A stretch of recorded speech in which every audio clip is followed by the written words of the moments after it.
പൂനെയിൽ നടന്ന മഹാ ഓപ്പൺ 2025 ടെന്നീസ് ടൂർണമെൻറ്റിൽ പുരുഷ സിംഗിൾസ് കിരീടം സ്വന്തമാക്കിയത് ആരാണ്?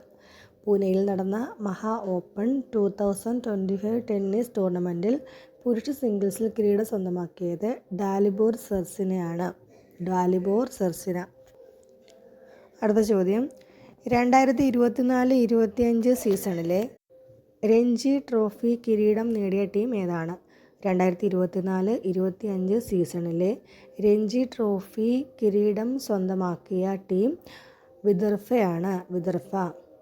അടുത്ത ചോദ്യം, സ്വകാര്യ സർവകലാശാല ബിൽ, സർവകലാശാല നിയമ ഭേദഗതി ബിൽ എന്നിവ നിയമസഭയിൽ അവതരിപ്പിച്ചത് എന്നാണ്? സ്വകാര്യ സർവകലാശാല ബിൽ, സർവകലാശാല നിയമ ഭേദഗതി ബിൽ എന്നിവ നിയമസഭയിൽ അവതരിപ്പിച്ചത് 2025 മാർച്ച് 3-നാണ്. 2025 മാർച്ച് 3. അടുത്ത ചോദ്യം, വത്തിക്കാൻ സിറ്റി സ്റ്റേറ്റിൻ്റെ പ്രസിഡൻ്റായി നിയമിതനായ ആദ്യ വനിത. വത്തിക്കാൻ സിറ്റി സ്റ്റേറ്റിൻ്റെ പ്രസിഡൻ്റായിട്ട് നിയമിതനായ ആദ്യ വനിതയാണ് സിസ്റ്റർ റാഫേല പെട്രീന. വത്തിക്കാൻ സിറ്റി സ്റ്റേറ്റിൻ്റെ പ്രസിഡൻ്റായിട്ട് നിയമിതനായ ആദ്യ വനിതയാണ് സിസ്റ്റർ റാഫേല പെട്രീന.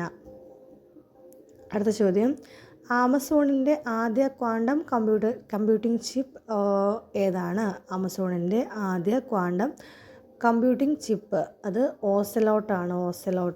ആമസോണിൻ്റെ ആദ്യ ക്വാണ്ടം കമ്പ്യൂട്ടിംഗ് ചിപ്പ് ഓസലോട്ട്. അടുത്ത ചോദ്യം, 2025 മാർച്ചിൽ അന്തരിച്ച തമിഴ് സാഹിത്യകാരൻ ആരാണ്? 2025 മാർച്ചിൽ അന്തരിച്ച തമിഴ് സാഹിത്യകാരനാണ് ലാൻഡോ നോറിസ്.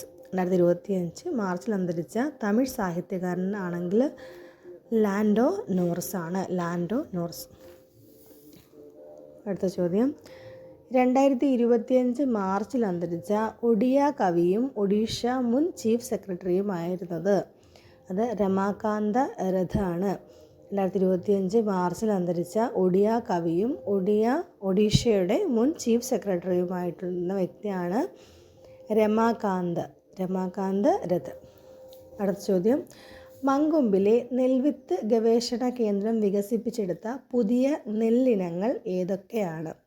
മങ്കൊമ്പിലെ നെൽവിത്ത് ഗവേഷണ കേന്ദ്രം വികസിപ്പിച്ചെടുത്ത പുതിയ നെല്ലിനങ്ങൾ ഏതൊക്കെയാണ്?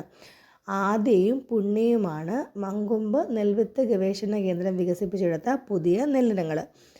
എന്താണ്? ആദ്യയും പുണ്യമാണ്. അപ്പോൾ ഈ മങ്കൊമ്പ് നെൽവിത്ത് ഗവേഷണ കേന്ദ്രം സ്ഥിതി ചെയ്യുന്നത് എവിടെയാണെന്ന് ചോദിച്ചാൽ അത് ആലപ്പുഴ ജില്ലയിലാണ്. ആലപ്പുഴയിലാണ് മങ്കൊമ്പ് നെൽവിത്ത് ഗവേഷണ കേന്ദ്രം സ്ഥിതി ചെയ്യുന്നത്. ഈ നെൽവിത്തിനങ്ങളുടെ പ്രത്യേകത എന്താണെന്ന് ചോദിച്ചാൽ ആഴ്ചകളോളം വെള്ളത്തിൽ മുങ്ങിക്കിടന്നാലും അത് ചീഞ്ഞു ഇരിക്കാനുള്ള സവിശേഷത അതിനുണ്ട്. അതേപോലെ തന്നെ രോഗബാധയെ പ്രതിരോധിക്കാനും സാധിക്കും. 2025 ആരംഭത്തിലാണ് ഈ നെല്ലിനങ്ങൾ പുറത്തിറക്കിയിട്ടുള്ളത്. അപ്പോൾ മങ്കൊമ്പിൽ നെൽവിത്ത് ഗവേഷണ കേന്ദ്രം വികസിപ്പിച്ചെടുത്ത പുതിയ 2 നെല്ലിനങ്ങളാണ് ആദ്യയും പുണ്യയും.